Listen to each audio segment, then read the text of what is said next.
तो इसमें हम बात कर रहे हैं कि डिफरेंशियबिलिटी इंप्लाइज कंटिन्यूटी, जैसा कि मैंने पिछली क्लास में बात किया था। थोड़ा सा पॉज देके हम वहीं से शुरू कर रहे हैं और हमने मॉड एक्स का एग्जांपल लिया है जो कि आपको दिख रहा होगा कि x इक्वल टू 0 पर ये डिफरेंशिएबल नहीं होता। बट ये ध्यान रखना ये कंटिन्यूअस हर जगह होता है, ठीक है। और उसके बाद मैंने बोला इसको दूसरे फॉर्म में या कंट्रापोजिटिव फॉर्म में कैसे बोल सकते हैं। सबसे पहले इसको बोल रहा हूँ कि differentiability at any point implies continuity at that point. इसको एक और तरीके से कह सकते हैं कि continuity at any point not necessarily implies differentiability at that point। थोड़ा कॉम्प्लेक्स हो रहा है तो आप ध्यान में बस, क्योंकि मैं जितनी बार बोलूंगा उसमें नई नई बातें बताया जाऊंगा तो उस क्लास 12th या CUET के पॉइंट ऑफ व्यू से आप थोड़ा उलझन में फंस जाओगे। तो आप स्ट्रेट सीधा आपको याद रखना है कि डिफरेंशिएबिलिटी है तो उस पॉइंट पे कंटिन्यूटी होगी, कंटिन्यूटी है तो जरूरी नहीं कि डिफरेंशिएबिलिटी हो ही जाए, हो भी सकती है नहीं भी हो सकती है। तो दोनों के एग्जांपल देख लेते हैं जो मैंने आपको ऑलरेडी बताया था कि एग्जांपल के पॉइंट ऑफ व्यू से। जैसे मैंने बोला कि अगर मेरे पास y equal to mod x है तो x इक्वल टू 0 पर आपको ये ध्यान रखना होगा कि ये कंटिन्यूअस है। CTS मतलब कंटिन्यूअस, शॉर्ट यूज कर रहा हूँ, लेकिन but not differentiable at this point. This point मतलब कौन सा पॉइंट? 0 पे। ये ध्यान रखना 0 के अलावा हर एक पॉइंट पे ये डिफरेंशिएबल है। तो इसको मैं ऐसे भी, अगर कभी डिफरेंशिएबिलिटी की बात आएगी तो इसको मैं लिखूंगा कि ये फंक्शन सारे रियल नंबर पे डिफरेंशिएबल है एक्सेप्ट x इक्वल टू 0। यानी ऐसे नंबर्स जिस पे ये डिफरेंशिएबल है क्या लिखेंगे? R में से 0 निकाल दूं तो ये जो पॉइंट्स मैंने लिखे हैं इन पॉइंट्स पे या इन कलेक्शन ऑफ पॉइंट्स पे ये फंक्शन डिफरेंशिएबल है। 0 क्यों निकाला? क्योंकि 0 पे डिफरेंशिएबल नहीं है। लेकिन अगर मेरे को कंटिन्यूटी का डोमेन लिखना पड़ेगा तो मैं कहूंगा कि सारे रियल नंबर पे कंटिन्यूअस है, इसलिए इसका कंटिन्यूटी का डोमेन क्या है? सारा का सारा रियल नंबर के सारे रियल नंबर पे ये कंटिन्यूअस है एंड सो ऑन। तो जो चीज मैं आपको बताने की कोशिश कर रहा हूं कि इस पे डायरेक्ट आपको क्वेश्चन मिलेंगे। जैसे एक क्वेश्चन में अगर आपको लिखने की कोशिश करूं कि पहले डिफरेंशिएबिलिटी, आपको पता है कि डिफरेंशिएबिलिटी वाला जो चैप्टर है या जो सिलेबस CUET में दे रखा है या जो कि हूबहू NCERT में भी दे रखा है कि आपको डिफरेंशिएशन सीखना है कि कैसे करते हैं, तो वो बोर्ड में आप सीखते हैं। मैं थोड़ा थोड़ा आपको हिंट देता जाऊंगा कि कैसे डिफरेंशिएशन करना है। उसके पहले 2-3 बातें जो शॉर्ट ट्रिक की तरह आपको याद रखनी है। जब भी मॉडुलस फंक्शन की बात आए, है ना, जब भी मॉडुलस यानी मॉड वाली बात आए तो ध्यान रखना मॉड x है जिसपे अंदर वाला फंक्शन, मतलब मॉड के अंदर जो चीज लिखी है जिस पे वो 0 हो जा रही है उसी पे फंक्शन डिफरेंशिएबल नहीं होगा। जैसे अगर ये किस पे डिफरेंशिएबल नहीं है?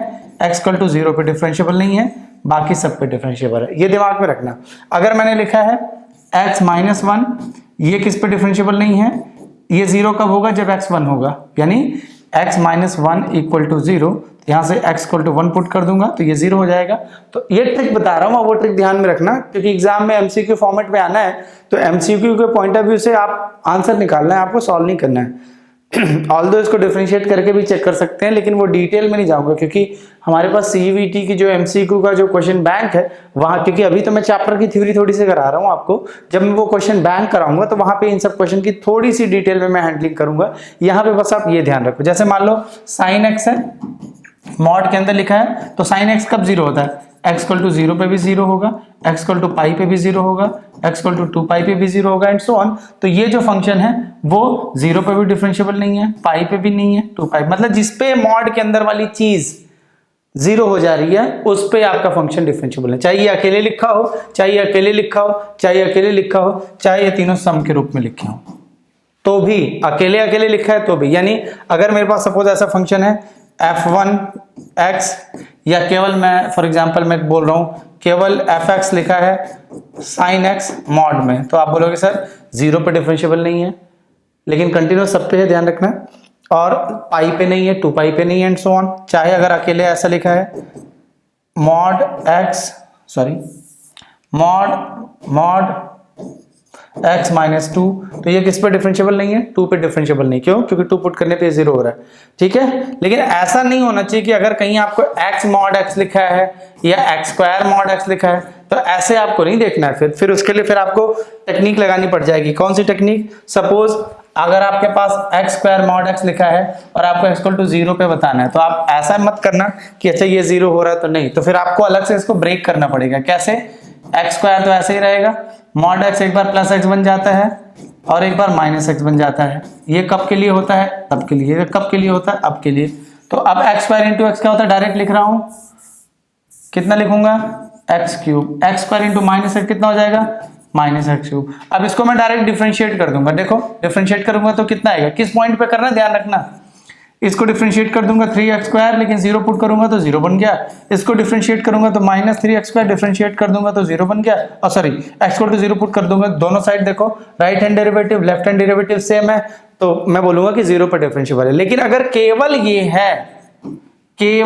है, केवल साइन x के साथ कुछ इस टाइप का है, तो वो चीज लगेगी जो मैंने आपको बताया, ठीक है। सिमिलरली GIF में जब GIF फंक्शन की बात होती है, तो जिस पॉइंट पे अंदर वाला जो कंटेंट या अंदर वाला जो फंक्शन लिखा है, जिस पॉइंट पे वो इंटीजर बनता है उस पे वो डिफरेंशिएबल नहीं होगा, बाकी सब पे होगा। तो बाकी जो मैं कहने की कोशिश कर रहा हूं, इसमें MCQ फॉर्म में हम आएंगे तो ज्यादा बात करेंगे, अभी के लेवल पे थोड़ा सा मैं आपको हिंट देने की कोशिश कर रहा हूं कि क्वेश्चन आपसे कैसा पूछा जाएगा, ठीक है। तो इसमें आगे हम डिफरेंशिएशन है हमारा एक टॉपिक है, उसमें जरा सा देख लेते हैं क्या है। डिफरेंशिएशन में 2-3 रूल्स हैं, 3-4 टाइप के। सबसे पहले हमारा है चेन रूल, शॉर्ट में करेंगे, थोड़ा फास्ट कराने की कोशिश करूंगा मैं। चेन रूल है हमारा। चेन रूल में क्या होता है, एक फंक्शन होता है, उसके अंदर फंक्शन होता है, उसके अंदर फंक्शन, मतलब कंपोजिशन टाइप का फंक्शन होता है। जैसे मैं बोलूंगा कि सपोज हमारे पास एक फंक्शन है f of y equal to f of u, इस टाइप का फंक्शन। पहले क्वेश्चन से समझ लेते हैं फिर थ्योरी पे आता हूं। जैसे मेरे को ऐसे फंक्शन है sine of x square plus 1, तो इसमें चेन रूल में क्या करते हैं, बाहर से अंदर तक मल्टीप्लाई करते, मतलब डिफरेंशिएशन करते हैं फिर मल्टीप्लाई कर देते हैं। सबसे पहले किसकी वजह से डिफरेंशिएशन लिखना है, साइन का डिफरेंशियल रूल याद रखना है। फिर साइन के पास कौन सा है, इसका डिफरेंशियल रूल याद रखना है, यानी साइन की वजह से क्या बनेगा, कॉस एक्स। फिर एक्स स्क्वायर प्लस 1 का क्या हो जाएगा, 2x प्लस 1 का 0, तो cos of, sorry just a second, sine x की वजह से हमारा बन जाएगा cos of x square plus 1। फिर उसके बाद इसके एंगल का डिफरेंशियल क्या हो जाएगा, 2x। तो ये हो गया आपका आंसर। यानी जो चेन रूल में मैं आपको समझाने की कोशिश कर रहा हूं वो डायरेक्ट जो है डिफरेंशिएट करके लिख देना। यानी सपोज मैंने कहा कि y is a function of u and u is a function of suppose x, तो मेरे को निकालना है क्या, dy बाई डी एक्स। तो dy बाई डी एक्स कैसे निकलेगा, पहले y को with respect to u differentiate करना पड़ेगा, यानी dy by d u divided by du by dx। यहाँ पे du कैंसिल आउट होंगे, dy बाई dx बचेगा। सिमिलरली अगर इस क्वेश्चन को करना था जो मैंने अभी किया, इसको अगर मैं इस फंक्शन से करूं, इसको इस तरीके से मैं करने की कोशिश करूं, तो मेरे को क्या मिलेगा, ध्यान से देखना। सपोज मेरे पास फंक्शन है y is equal to sine x square plus 1, तो मैं क्या बोल दूंगा कि भाई y is equal to u, और just a second, y is equal to sine u and u is equal to x square plus 1। तो आपको दिख रहा होगा कि y क्या किसका फंक्शन है, u का, y में u के टर्म्स है, और u किसका फंक्शन है, मतलब फंक्शन इस बार g इस्तेमाल करेंगे नहीं तो सेम हो जाएगा, u is equal to g x, ठीक है। यानी कि ये वाला जी एक्स है, ये वाला एफ यू है, ठीक है। तो इसमें क्या करेंगे, पहले d y by d u निकाल लेंगे। D y by d u is equal to d y by d u है हमारा, साइन है ना, तो कॉस यू, और यहां पर D u by d x निकालेंगे। एक्स स्क्वायर प्लस 1 है तो क्या आ जाएगा, 2x। जैसे मैंने बताया कि d y by d x क्या होगा, d y by d u divided by d u by d x. तो d u y by d u क्या निकाला हमने, सॉरी ये d u by d x है, ठीक है। तो ये हो जाएगा हमारा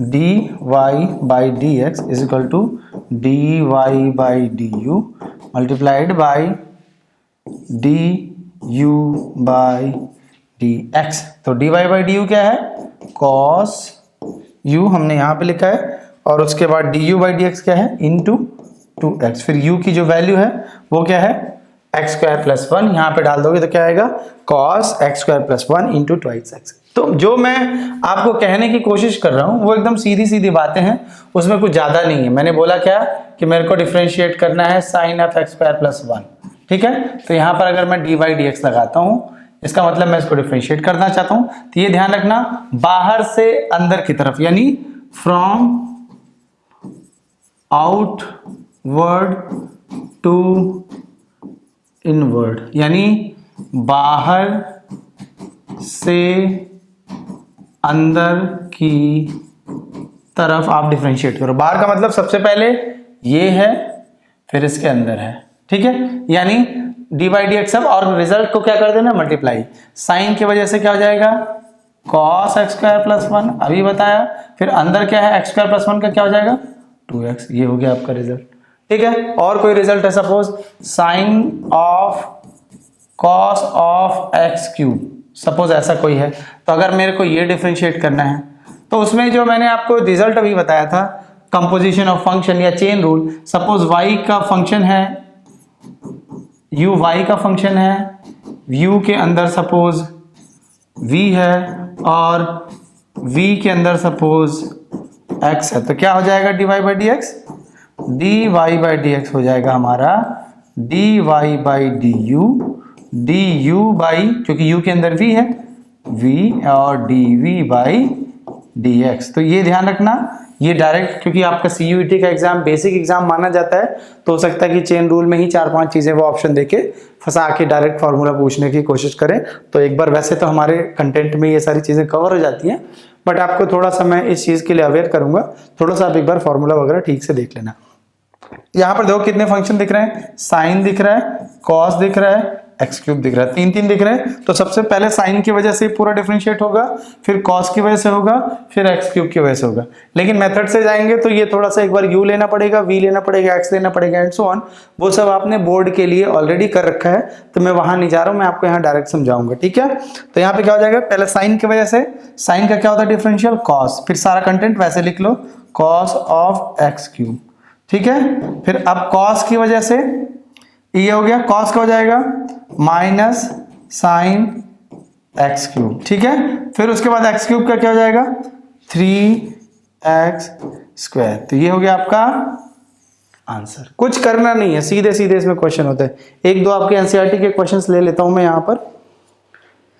जैसे sine of cos of x square है एक question, sine of cos of x square बताया, बाहर से अंदर की तरफ, पहले साइन 1 2 3 बारी रिजल्ट मल्टीप्लाई होंगे। कैसे, साइन की वजह से हो गया cos of x square into, अब इसके हिसाब से देखेंगे कॉस का, minus sine of x square, अब इसकी बारी आ गई एक्स स्क्वायर का 2x। ये हो गया आपका आंसर। ये अगर आपने डायरेक्ट सीखा नहीं हो तो उसका एक बार आप देख लेना, क्योंकि इसमें फिर जितना आप अंदर जाओगे फिर उतना आपको धीरे धीरे 8-10 क्वेश्चन करोगे तो प्रैक्टिस हो जाएगी। मैं आपको रिकमेंड करूंगा कि एनसीईआरटी की जो एक्सरसाइज है, आई गेस वो है एक्सरसाइज नंबर 5.2, तो वो कर लेना आप एक बारी, ताकि आपको दिक्कत ना हो, ठीक है।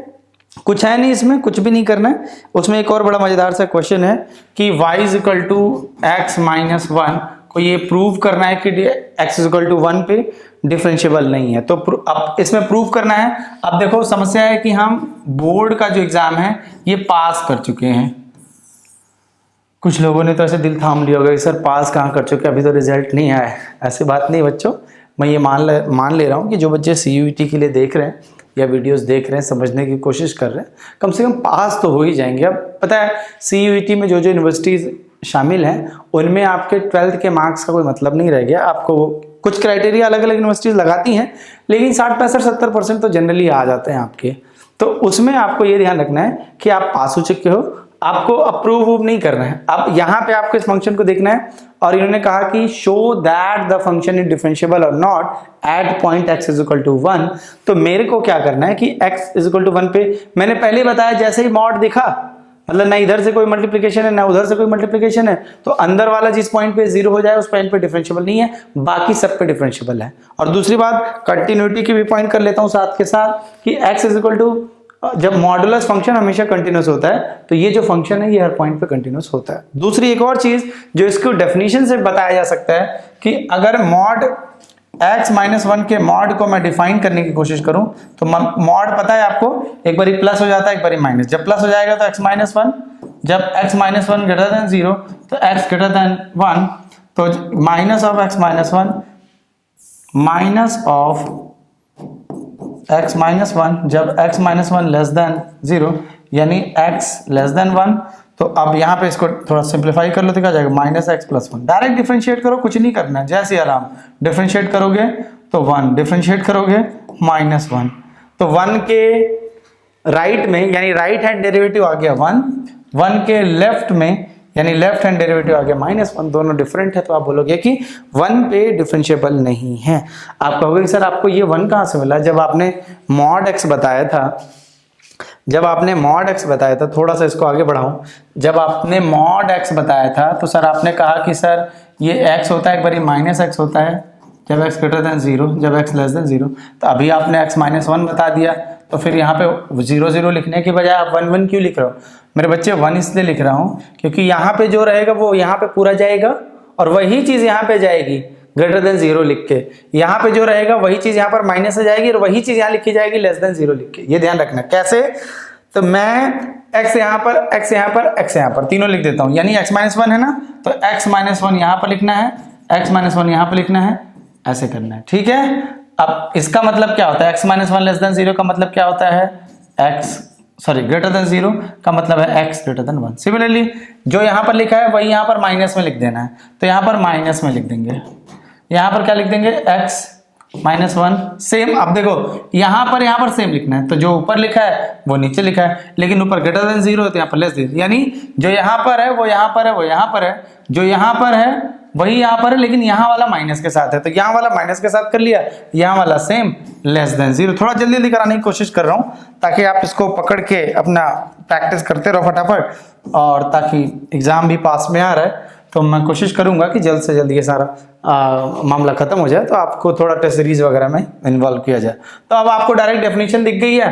अब यहाँ से आपको ये पता चलेगा, इस वाले को क्लियर कर दे रहा हूँ, यहाँ से आपको ये पता चलेगा कि ये डेफिनेशन 1 के लेफ्ट और 1 के राइट की बात करता है, यानी ये जो है ये 0 के राइट और 0 के लेफ्ट में चलेगा, और ये वाला इसका जो ग्राफ बनाएंगे आप, ये 1 यानी आपको ये पता होगा x इक्वल टू 1 ये है, तो ये 1 के राइट और 1 के लेफ्ट में बात करेगा। सोचो अगर यहाँ पर x प्लस 1 मॉड होता तो ये x इक्वल टू माइनस 1 पे 0 होगा ना, तब ये ग्राफ यहाँ पर होता, ठीक है। अगर तो ग्राफ थोड़ा सा, इसलिए मैं आपको बार बार बोल रहा हूँ कि ग्राफ अगर आपका क्लियर है तो आपको कंफ्यूजन कम से कम होगी। अब डिफरेंशिएशन की बात है, सॉरी डिफरेंशिएबिलिटी की बात है, 1 पे ही इसमें दिक्कत है। वैसे आपको पता है कि 1 पे डिफरेंशिएबल नहीं है, लेकिन मैं आपको ट्रिक के थ्रू या डायरेक्ट सॉल्व करने की कोशिश करूंगा कि आपको आ जाए। तो x माइनस 1 किस पे 0 होता है? 1 पे 0 होता है, तो 1 पे डिफरेंशिएबल नहीं है, बाकी सब पे डिफरेंशिएबल है। लेकिन अगर आपको समझना है, सीखना है, तो बस आप इसको अलग अलग डिफाइन कर दो, इसको डिफरेंशिएट करो +1, इसको डिफरेंशिएट करो -1। देखो 1 के राइट में 1, 1 के लेफ्ट में -1, तो डिफरेंशिएबल नहीं है। सीधा सीधा है, कुछ करना नहीं। बाकी मैं बात कर रहा था चेन रूल की, वापस से आएंगे। कुछ क्वेश्चन अगर आपको करना चाहो, जैसे मतलब f1 of f2 of f3 of gx, suppose ऐसा है, ठीक है, ऐसा कोई फंक्शन आपको मिला है, तो इसमें ऐसे क्वेश्चन में क्या करना है? पहले f1 की वजह से, यानी f1 dash of f2 f3 और gx, फिर उसके बाद f2 डैश के साथ उसके फंक्शंस, फिर f3 डैश के साथ उसके फंक्शन, लास्ट में मेरे को क्या करना पड़ेगा? g डैश x कर देना पड़ेगा। चेन रूल में थोड़ा उलझा के आपको पूछ सकते हैं क्वेश्चन। मेरे जो मेरा कहने का पॉइंट है वो ये है कि सपोज जैसे मैं एक क्वेश्चन और टेक्निकल लिखने की कोशिश करूं, यहाँ पर मैं 3 फंक्शन सपोज मैं लिख लेता हूं, उसके बाद आपसे क्वेश्चन पूछ रहा हूं कि कौन सा डिफरेंशिएशन सही वैलिड होगा, ठीक है। सपोज मैंने कहा कि मैं बात कर रहा हूं f1 f2 gx की, ठीक है, 1 2 3 1 2 3, ठीक है। तो इसका कौन सा रिजल्ट वैलिड होगा? और 4 ऑप्शन हमने दे दिए, ऐसा करके पूछा व्हाट, ठीक है ना, फंक्शन कोई लिखा नहीं है साइन कॉस टैन टाइप का, और ऐसा करके आपसे पूछ दिया, ठीक है। तो आपको ऑप्शन कुछ दे दिए, जैसे मैंने बोला f2 dash of f1 dash of gx, या फिर g dash of f1 dash of f2 F2 dash x and so on. एक और ऑप्शन आपको मिल गया F1 dash F2 gx into F2 dash gx into g dash x. तो chain rule की जो नेचर है आपको पता है कि यही वाला डायरेक्ट रिजल्ट है, बाकी ये सब तो बेवकूफ बनाने वाली बात है। यानी F1 डैश अंदर का सारा मान लिख लेना है इंटू F2 डैश अंदर का सारा मान लिख लेना है, G डैश x कर देना है। ठीक है, सिंपल है, इसमें कुछ है नहीं। तो मैं वही चीज आपको समझाने की कोशिश कर रहा हूं कि यहाँ पर कुछ नया रॉकेट साइंस आपको पूछने को मिलेगा नहीं। जैसे मैंने बोल दिया साइन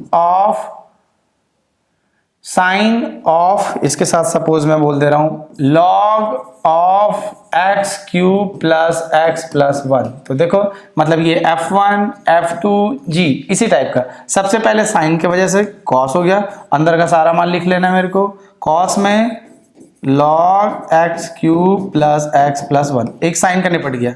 अब लॉग को पकड़ो, लॉग की वजह से क्या होता है 1 upon x cube plus x plus 1। अब अंदर वाला सबसे लास्ट क्या है इसका डिफरेंशियल 3x स्क्वायर प्लस 1, ये हो गया। तो इसमें करना कुछ नहीं, इसलिए मैं थोड़ा सा रफ ओरिएंटेशन में लिख रहा हूँ।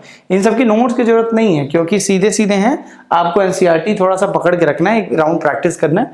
बाकी उसके बाद जो मैं एमसीक्यू के सेशंस लूंगा, सारे एमसीक्यू सीयूईटी के पॉइंट ऑफ व्यू से जो हमने बनाए हैं, डिजाइन किए, डिफाइन किए, जो एग्जाम के लेवल पे ही हैं, और वहां पे हमने ये ध्यान रखा है कि आपका जो लेवल है वो एनसीईआरटी से थोड़ा सा ही ऊपर नीचे हो। ज्यादा ऊपर जाने का मतलब आईटी जेईई के लेवल पे चले जाएंगे तो फिर कोई फायदा नहीं होगा और वैसे क्वेश्चन आने नहीं वाले। तो हम सिंपल सिंपल क्वेश्चंस रखेंगे जो आपके एग्जाम के हिसाब से आएंगे। ठीक है, अब चेन रूल है। चेन रूल के बाद आपको पता है कि जो इम्प्लिसिट फंक्शन है उसका एक टॉपिक है आपकी बुक में, डेरिवेटिव ऑफ इम्प्लिसिट फंक्शन। अब जब मैं वैसे इम्प्लिसिट बोल रहा हूं लेकिन मैं इम्प्लिसिट एक्सप्लिसिट दोनों बता देता हूं, इम्प्लिसिट एंड एक्सप्लिसिट।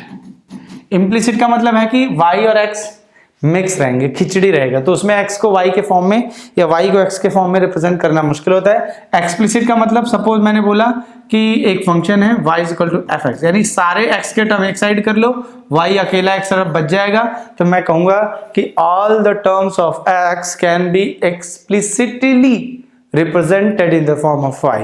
या फिर x is equal to fy होगा तो मैं बोलूंगा कि all the terms of y can be explicitly represented in the form of x और y, जैसा केस हो।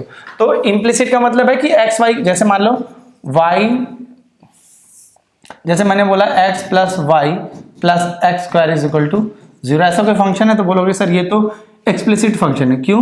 क्योंकि y is equal to minus x square, एक साइड पूरा x निकाल लूंगा, एक साइड पूरा y निकाल लूंगा, तो सारा मामला क्लियर है कि y can be represented in the all the terms of x can be represented in the form of y। सो मैं इसको बोलूंगा सर ये एक्सप्लिसिट फंक्शन। क्या है? एक्सप्लिसिट फंक्शन है। अगर इम्प्लिसिट की बात हो, सोचो मैं बोलूं कि sine of x y plus cos of y square plus x is equal to 0, तो बताओ किस माई के लाल में दम है कि एक्स वाई अलग करके दिखाते, कैसे होगा? नहीं होगा। ठीक है, तो ऐसे फंक्शन को इम्प्लिसिट फंक्शन कहते हैं कि एक्स और वाई को हम फिल्टर लगा के सेपरेट नहीं कर पाएंगे। जैसे एक और आपकी बुक में ही क्वेश्चन है, एनसीईआरटी का ही क्वेश्चन है, y plus sine y is equal to cos x. एक और है y plus sine y is equal to, मैंने कहा cos y plus sine y is equal to cos x. तो अगर ये है तो आप देखो y और x को एक्सप्लिसिटली नहीं कर पाओगे। हाँ, लेकिन इसमें कंडीशन अगर आ जाए कि इनवर्स फंक्शन डिफाइंड है, क्योंकि हम इनवर्स यहाँ पे इसलिए नहीं ले रहे क्योंकि क्वेश्चन में मेंशन नहीं कि आप इनवर्स ले सकते हो कि नहीं। अगर मेंशन नहीं है तो हम नहीं ले सकते, क्योंकि आपको पता है मैथमेटिक्स वही ऐसी चीज है कि जो चीज अलाउड हो, जो चीज एक्सप्लिसिटली कही हो या जिसके बारे में कंडीशंस गिवन हो, वही सारी बातें आपको माननी है। उसके अलावा अपने मन से अगर आप कोई चीज अज्यूम करके प्रॉब्लम सॉल्व कर रहे हैं तो फिर आपको जब प्रॉब्लम चेक होगी, वैसे नॉर्मल 12वीं या 12th या सीबीएसई के लेवल पे तो दिक्कत नहीं आती, लेकिन ये दिक्कतें हायर लेवल में जैसे आईटी जेईई वगैरह क्वेश्चन है, तो कोई चीज कंडीशन में अगर नहीं दे रखी और आपने मन से मान के सॉल्व कर दिया तो फिर वो आंसर आपके गलत होने के चांसेस बन जाएंगे। अनटिल एंड अनलेस कि वो फैक्ट हो, जैसे कहीं पे एक्स स्क्वायर आ गया तो आप मान लो कि वो पॉजिटिव है, तो ये बात 12th क्लास के लेवल तक चल जाती है। नहीं तो अगर ये इमेजिनरी नंबर, क्योंकि आप 12th क्लास से ऊपर जाओगे मैथ्स में, तो किसी नंबर को स्क्वायर करो तो पॉजिटिव ही, ऐसा जरूरी नहीं है, क्योंकि आपको इमेजिनरी नंबर्स भी मिलते हैं। देखो आयोटा दिख रहा है ना, आयोटा को अगर आप स्क्वायर करोगे तो आपको क्या मिल जाएगा, -1। तो आपको भी अच्छा, ये तो कंडीशन चेंज हो जाती है। तो मेरे कहने का मतलब है कि प्रॉब्लम में जो बातें, या प्रॉब्लम में यानी क्वेश्चन में जो बातें दे रखी होती हैं आपको वही मानना चाहिए, अपने से थोड़ा सा अज्यूम करने से बचना चाहिए। तो इस पे एक दो क्वेश्चन हम कर लेते हैं फटाफट।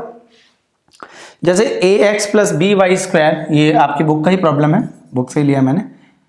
ax + by² is equal to, we have cos y,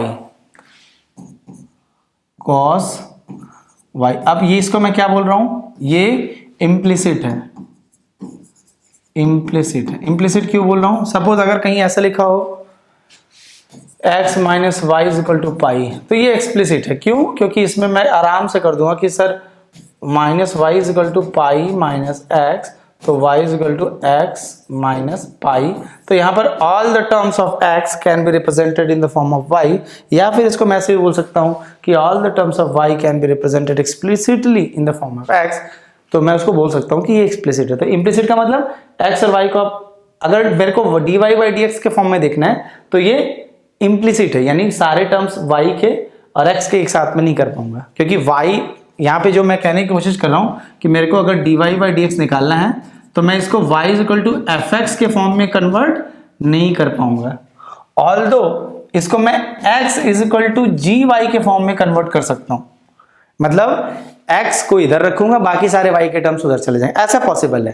तो अगर मैं यहां पर देखो, एक चीज और है कि मेरे को dy/dx कैलकुलेट करना है। इसमें क्या कैलकुलेट करना है, मेरे को कैलकुलेट करना है dy/dx। अब dy/dx जब कैलकुलेट करते हैं तो ये ध्यान रखना, उसमें एक डिपेंडेंट वेरिएबल होता है, एक इंडिपेंडेंट वेरिएबल होता है। तो आपको यहाँ पे जो करना है, या जो इम्प्लिसिट और एक्सप्लिसिट जो बात हो रही है, वो y को x के सारे टर्म्स के इक्वल कर देने की बात हो रही है। इसकी बात नहीं हो रही कि केवल x एक साइड रखो, सारे y रखो। अगर ऐसा होता तो ये आपसे कहता कि dx/dy निकालो, ठीक है। अगर ऐसा होता कि मैं एक साइड x कर लूं, एक साइड में x कर लूं, बाकी साइड में y के टर्म्स कर डालूं, ऐसा होता तो ये एक्सप्लिसिट हो जाता। तो ऐसा होता तो ये क्वेश्चन आपसे कहता कि dx/dy निकालो, लेकिन ऐसा नहीं है। क्वेश्चन में आपसे कहा है, मैं आपको थोड़ा स्पेसिफिकली मेंशन करना चाहूंगा।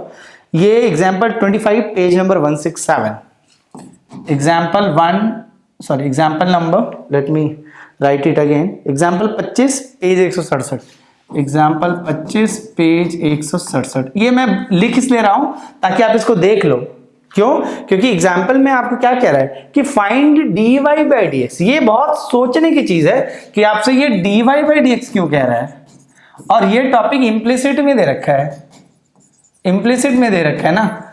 ये आपसे ये क्यों नहीं कह रहा है कि अब अगर इसको सीधा सीधा डेफिनेशन लगा दे कि x मैं इधर कर लूं, y उधर कर लूं, तब तो ये एक्सप्लिसिट हो गया। हाँ, x और y के इस रिलेशन के हिसाब से अगर हम इसको देखेंगे तो एक्सप्लिसिट हो जाएगा, लेकिन यहां पर मेरे को dx/dy निकालने के लिए क्वेश्चन कहेगा, ठीक है। लेकिन यहां पर अगर मुझे प्रॉब्लम dy/dx कह रहा है तो ये कहने की कोशिश कर रहा है कि सारे टर्म एक तरफ और y एक तरफ अकेला और सारे टर्म एक साथ x की तरफ कर दूं, तो ऐसा पॉसिबल नहीं हो पाएगा, इसलिए ये इसको इम्प्लिसिट कह रहा है।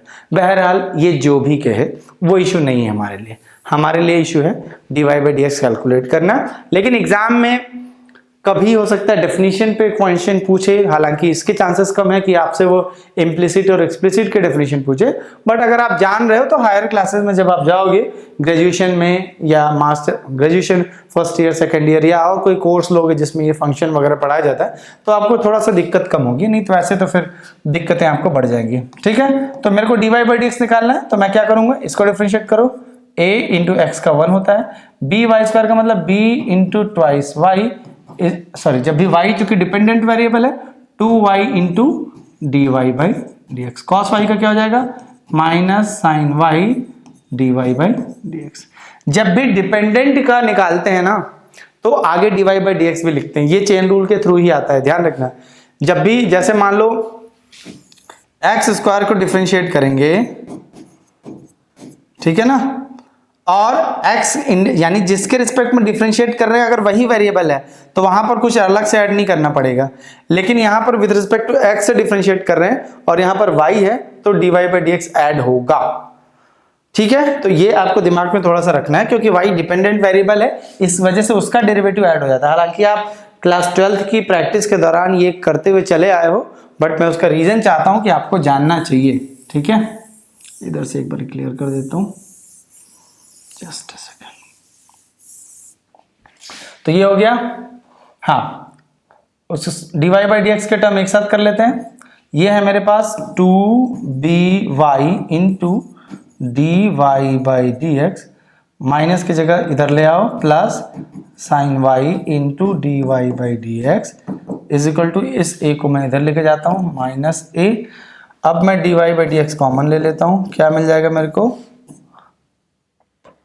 2by plus sine y